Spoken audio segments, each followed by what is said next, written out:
कोण चिटकवलेला आहे आणि कोणाला लोकांनी निवडून दिलेला आहे हे विधानसभेच्या निवडणुकीत स्पष्ट झालेलं आहे. तुम्हाला चिटकवलं नाही तर तुम्हाला विधानसभेच्या निवडणुकीत लोकांनी उलट करून टांगलंय. संजय राऊत, देवेंद्रजी फडणवीस यांचं कर्तृत्व काय आहे हे महाराष्ट्रानं बघितलंय. एकदा दोनदा नाही तर 3 वेळेला महाराष्ट्राचे मुख्यमंत्री देवेंद्रजी झालेत. अहो, चिटकवल्याची भाषा काय करतायत? विधानसभेच्या निवडणुकीत तुम्हाला लोकांनी उलट टांगलंय आणि आता देखील तुम्हाला उलट टांगण्यासाठी जनता सज्ज आहेत. देवेंद्रजींचं कर्तृत्व हे महाराष्ट्राला माहित आहे, त्यामुळं तिसऱ्यांदा देवेंद्रजींना मुख्यमंत्री करण्याचं काम केलेलं आहे.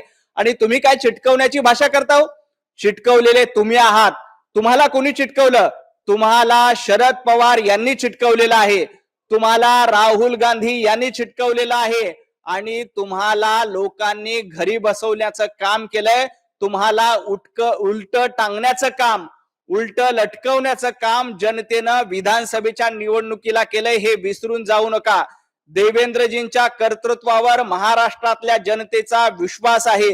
देवा भाऊंना इथल्या 15 कोटी जनतेनं आशीर्वाद देऊन मुख्यमंत्री केलंय आणि तुम्ही राज्यसभेवर दुसऱ्याच्या उपकाराखाली राज्यसभेची खासदारकी मिळवली. त्यामुळे चिटकवण्याची भाषा करू नये.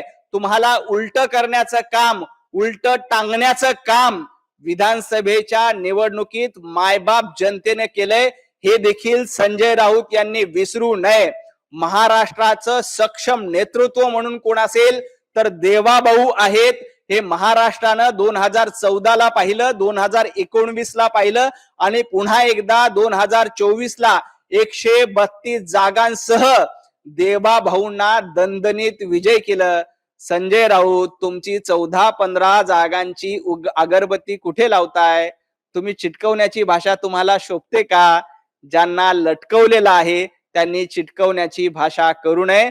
जनता तुम्हाला येणाऱ्या निवडणुकीमध्ये देखील उलट टांगल्याशिवाय राहणार नाही.